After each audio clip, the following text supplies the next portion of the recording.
Good morning बच्चों, कैसे हैं आप सब। उम्मीद करता हूँ आप सब ठीक होंगे। तो बच्चों, आज हम बहुत ही महत्वपूर्ण टॉपिक के ऊपर चर्चा करने वाले हैं जो आपके एग्जाम में कई बार आ चुका है और आने की प्रबल संभावना है। वो आपका टॉपिक है बेटा, समांतर प्लेट संधारित्र की धारिता के लिए सूत्र का निगमन। मैंने आपको संधारित्र के बारे में जानकारी दे दी थी, ठीक है। आज हम संधारित्र की धारिता के लिए सूत्र का निगमन करेंगे। मैं एक बार फिर से आपको बता देता हूं संधारित्र क्या है, उसकी संरचना कैसी है, ठीक है। और उसके बाद फिर हम चलेंगे अपने टॉपिक की तरफ। सबसे पहले बात करते हैं हम संधारित्र क्या है। मैंने आपको पिछली वीडियो में भी बताया था, आपके पास दो प्लेटें हैं भाई, आपके पास दो प्लेटें हैं, ठीक है। समान इन पे, इस पर प्लस क्यों चार्ज है, इस पर माइनस क्यों चार्ज है। इसका अक्ष क्षेत्रफल ए है, इसका भी अक्ष क्षेत्रफल ए है, और इनके बीच की दूरी कितनी है आपकी, डी है भाई, ठीक है। इस पे आपका प्लस क्यों चार्ज है, इस पे आपके पास माइनस क्यों चार्ज है। तो इस प्रकार की जो संरचना है पूरी की पूरी, ये जो आपके पास पूरी की पूरी संरचना है, इसको बोलते हैं संधारित्र। आई बात समझ में भाई। आपके पास दो विपरीत आवेश वाली समान अक्ष क्षेत्रफल वाली प्लेटें जब एक दूसरे के पास रखी जाती है, तब इस प्रकार की संरचना को हम संधारित्र कहते हैं। आज का हमारा टॉपिक है बेटा, समांतर प्लेट संधारित्र। यानी एक प्लेट ये रखी आपके संधारित्र की और एक प्लेट ये रखी, दोनों क्या है आपकी समांतर प्लेटें हैं। तो समांतर प्लेट संधारित्र की धारिता, धारिता बोलते हैं बेटा सी को। सी के लिए सूत्र निकालना मुझे, यानी सूत्र की उत्पत्ति करनी बेटा। तो करते हैं, बहुत आसान है, देखते हैं बेटा। सबसे पहले हम इसका डायग्राम बनाएंगे और डायग्राम बनाने के बाद फिर हम इसको धीरे धीरे सोल्व करेंगे, समझते हुए बेटा। तो आपके पास दो प्लेटें हैं, आपके पास दो समांतर प्लेटें हैं बेटा। मान लो आपके पास एक प्लेट ये होगी पूरी की पूरी, और एक आपके पास प्लेट ये होगी, ठीक है। इनके बीच की दूरी कितनी है आपकी, डी है। इनके बीच की दूरी आपकी डी है। ये इसका अक्ष क्षेत्रफल आपका ए है और इसका भी अक्ष क्षेत्रफल आपका कितना है, ए है। समान अक्ष क्षेत्रफल की है। इसका नाम आप एक्स दो, एक्स प्लेट है ये आपके पास वाई प्लेट है भाई। इसका नाम हमने क्या रख दिया बेटे, इसका नाम हमने एक्स प्लेट रख दिया और इसका नाम मैंने वाई प्लेट रख दिया, राइट। इस पर आपका जो है प्लस क्यों चार्ज है, इस पे क्या है बेटा आपका प्लस क्यों चार्ज है, और इस पे आपके पास है बेटा माइनस क्यों चार्ज। इस पे आपका प्लस क्यों चार्ज है और इस पे आपका माइनस क्यों चार्ज है। तो थोड़ा पहले इसके बारे में लिख लेते हैं बेटा, लिखते हैं इधर। माना माना दो समांतर प्लेटें, समांतर प्लेटें प्लेटें एक्स और वाई हैं, एक्स और वाई हैं, जिनका अक्ष क्षेत्रफल, या लिखो जिन पर समान आवेश क्यों है तथा जिनका अक्ष क्षेत्रफल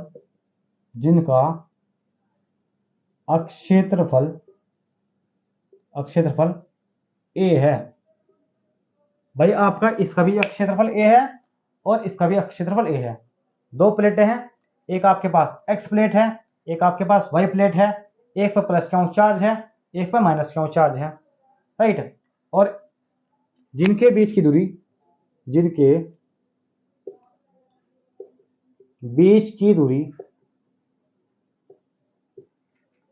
डी है, जिनके बीच की दूरी डी है। अब आप मेरी एक बात सुनो ध्यान से, हम क्या काम करेंगे बेटे, इसको जोड़ देंगे एक धारा स्रोत से,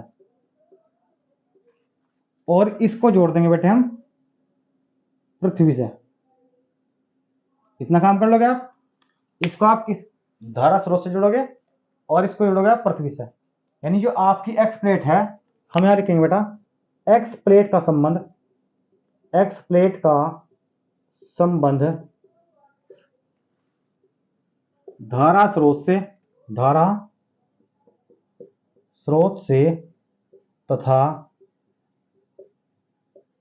वाई प्लेट का संबंध, वाई प्लेट का संबंध पृथ्वी से करते हैं, पृथ्वी से करते हैं।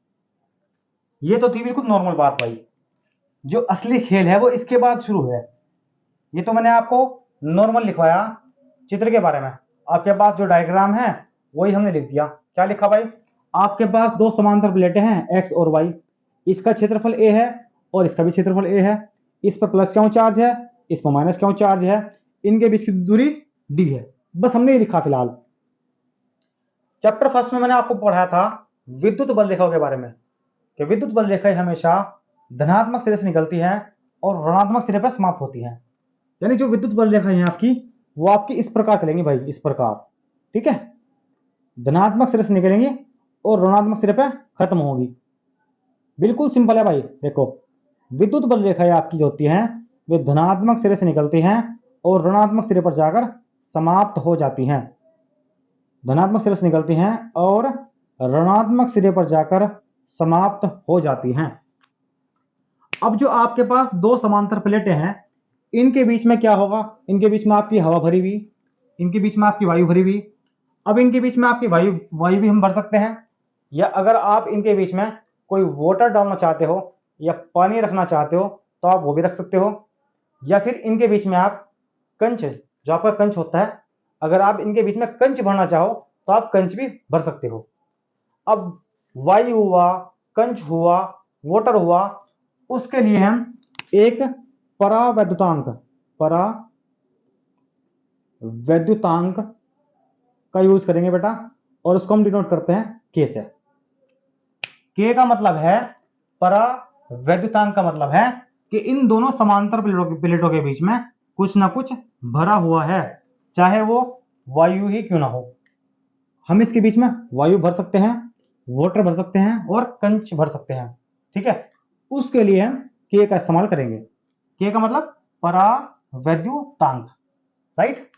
चलो, तो आपकी जो विद्युत बल रेखाएं हैं में प्लस सिरे से निकल रही हैं और माइनस सिरे पर जाकर समाप्त हो रही हैं। इसका मतलब क्या हुआ कि इसके बीच में क्या हो रहा बेटे? विद्युत अक्षेत्र उत्पन्न हो रहा। इसके बीच में क्या हो रहा? विद्युत अक्षेत्र उत्पन्न हो रहा, राइट। तो मैं आपको एक हल्की सी ट्रिक बताऊंगा और उसके बाद ये मक्खन हो जाएगा। ये तो आपका नॉर्मल था बिल्कुल इतना। ये तो मैंने अभी आपको चित्र के बारे में समझाया, चित्र क्या है, और उसके बारे में लिख दिया। माना दो समांतर प्लेटें एक्स और वाई हैं, जिन पर समान आवेश क्यों है तथा जिनका समान क्षेत्रफल ए है, जिनके बीच की दूरी डी है। एक्स का संबंध हमने धारा स्रोत से कर दिया और वाई का संबंध हमने किससे करा? पृथ्वी से कर दिया। इसके बीच में के परावैद्युतांक भरा हुआ है, ठीक है। इतना होने के बाद अब हम लिखेंगे विद्युत अक्षेत्र की तीव्रता। यहां लिखेंगे बेटे विद्युत अक्षेत्र की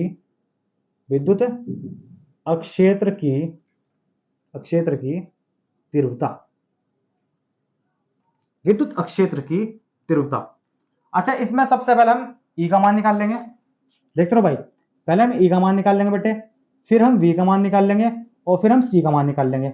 ये चाहे तो इसको ट्रिक कह लो भाई, कुछ ही कह लो उसको। ये आपके पास पहले हम ई का मान निकाल लेंगे। जब हमारे पास ई का मान निकल जाएगा उसके बाद फिर आप निकाल लोगे वी का मान और लास्ट में आप निकाल लोगे सी का मान। क्योंकि इसने किसके लिए बात कही? इसने बात कही धारिता के लिए, और धारिता को हम डिनोट करते हैं सी से। तो हम इस स्टेप को फॉलो करेंगे।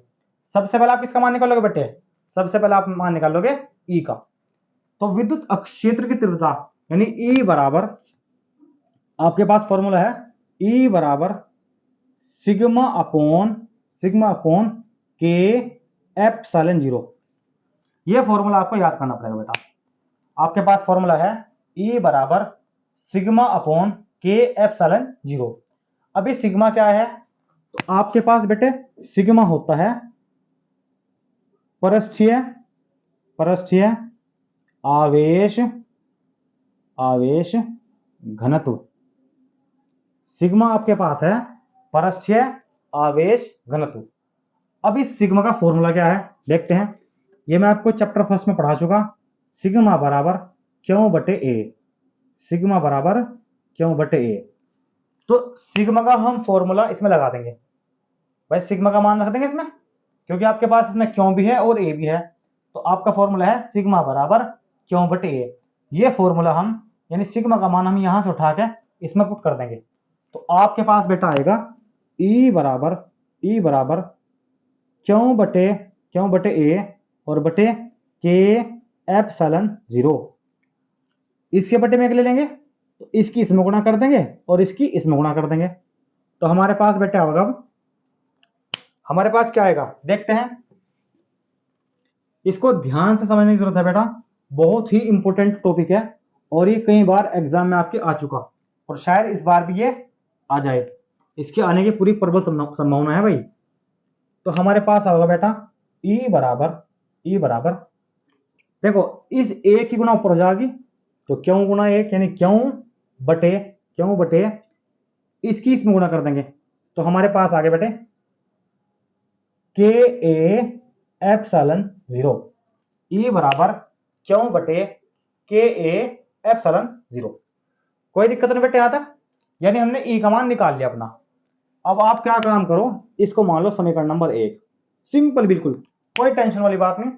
सबसे पहले हमने क्या काम करा, विद्युत अक्ष क्षेत्र की तीव्रता निकाल ली। हमारे पास फॉर्मूला क्या था, ई बराबर सिग्मा अपॉन के एप्सिलॉन 0। तो हमने ये वाला फॉर्मूला लगा लिया।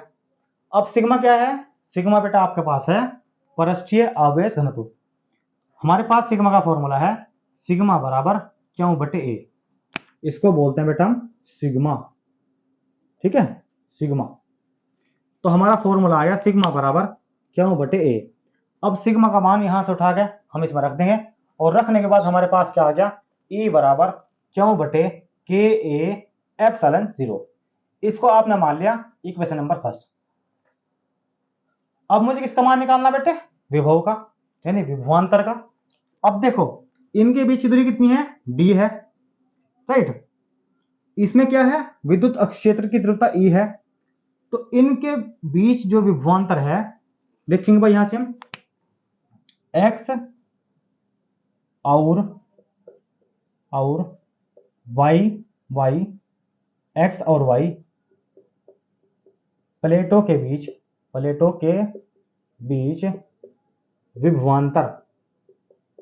विभवांतर V बराबर आपका फॉर्मूला बेटा V बराबर E इंटू डी, V बराबर E इंटू डी।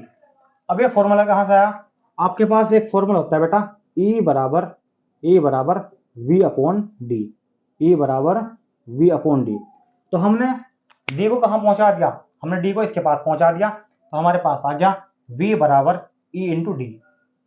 अब देखो क्या लिखोगे आप, E का मान समीकरण 1 से रखने पर, रखो जी E का मान समीकरण 1 से रखने पर, E का मान समीकरण 1 से रखने पर, रखो समीकरण 1 से E का मान। तो हमारे पास आ गया बेटे V बराबर क्यों बटे के A epsilon 0 into D, V बराबर क्यों बटे के ए एप्सिलॉन 0 इंटू डी। ठीक है, इतना कोई दिक्कत नहीं आता। चलो जी, अब इसके बाद हमने इसको मान लो समीकरण नंबर 2, इसको मान लो आप समीकरण नंबर 2। तो यहां तक कोई दिक्कत नहीं बेटे किस तरह की, अगर कोई दिक्कत हो तो आप कमेंट बॉक्स में कमेंट कर सकते हो, ठीक है। अब हम चलते हैं नेक्स्ट पड़ाव की तरफ। देखो आपने V का मान भी निकाल दिया, इसको आपने समीकरण नंबर 2 मान ली। अब हमें निकालनी समांतर प्लेट संधारित्र की धारिता। अब हम लास्ट पॉइंट पर आ चुके भाई। फर्स्ट पॉइंट हमारे पास क्या था, दोनों प्लेटों के बीच विद्युत अक्ष क्षेत्र की तीव्रता। अब विद्युत अक्ष क्षेत्र की तीव्रता हम क्यों कह रहे हैं कि भाई विद्युत अक्ष क्षेत्र है इसमें, क्योंकि आपके पास इसमें विद्युत बल रेखाएं प्लस सिरे से माइनस सिरे की तरफ चल रही हैं, प्रवाहित हो रही हैं। इसका मतलब इसके बीच में क्या है, आपका विद्युत अक्षेत्र है। जब विद्युत अक्षेत्र है तो उसका कुछ ना कुछ मान होगा। तो विद्युत अक्षेत्र का मान कितना है, E बराबर कितना, सिग्मा अपॉन के एप्सिलॉन 0। और सिग्मा क्या है, परस्थितीय आवेश घनत्व है। इसका भी मान है आपका कितना, सिग्मा बराबर क्यू बटे ए। तो हम इसका मान इसमें पुट कर देंगे। पुट करने के बाद हमारे पास क्या आता है, E बराबर क्यू बटे के ए एप्सिलॉन 0। इसको हमने इक्वेशन फर्स्ट मान ली। जब इसमें प्लस क्यू और माइनस क्यू चार्ज की बात हो रही तो इसमें आपके पास विभवांतर भी होगा। और विभवांतर कितना आपके पास, V बराबर E इंटू डी। हमने E का मान समीकरण 1 से इसमें रख दिया, और रखने के बाद हमारे पास आ गया V बराबर क्यू बटे के ए एप्सिलॉन 0 इंटू डी। इसको मैंने मान लिया इक्वेशन नंबर 2। अब हम यहां लिखेंगे बेटे संधारित्र की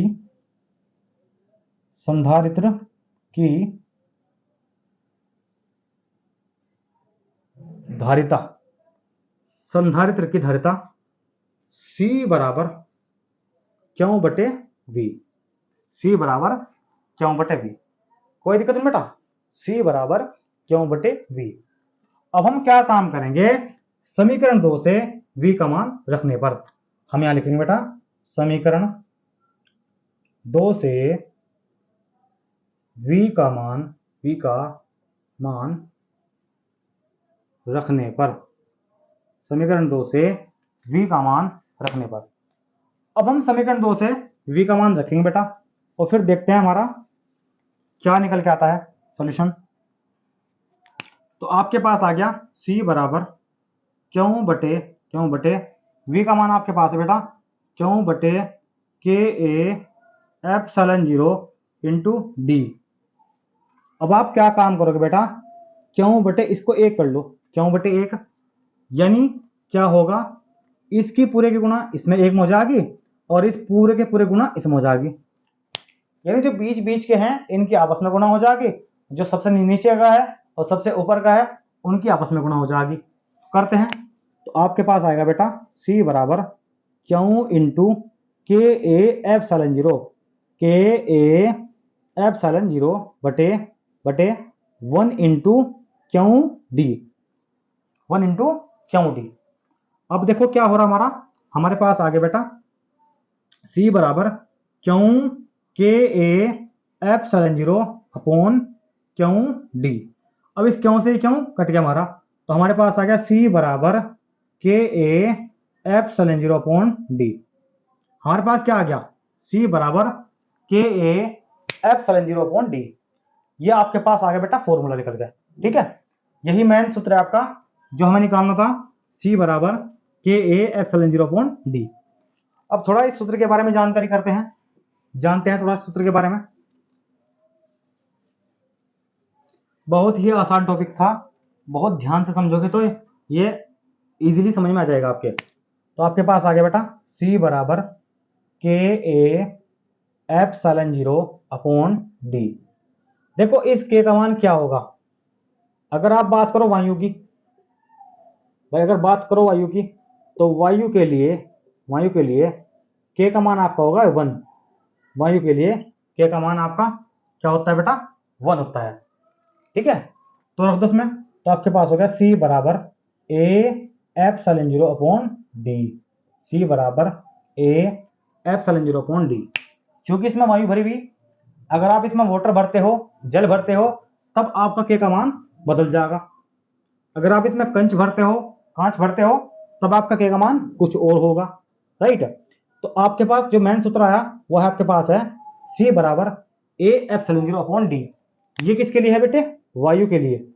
अगर वायु की बात होगी तब आप ये फॉर्मूला लगाओगे, यानी के का मान आप कितना रखोगे, आप के का मान 1 रखोगे। कोई दिक्कत नहीं बेटा इसमें, किस तरह कोई दिक्कत नहीं। चलो जी, अब देखो इसमें C क्या है सूत्र में, ये आपके पास सूत्र आ गया। देखते हैं भाई C इसमें क्या है। C आपका बेटा है इसमें वैद्युत धारिता। ए आपके पास है अक्षेत्रफल। एप्सिलॉन 0 आपके पास है बेटा विद्युतशीलता।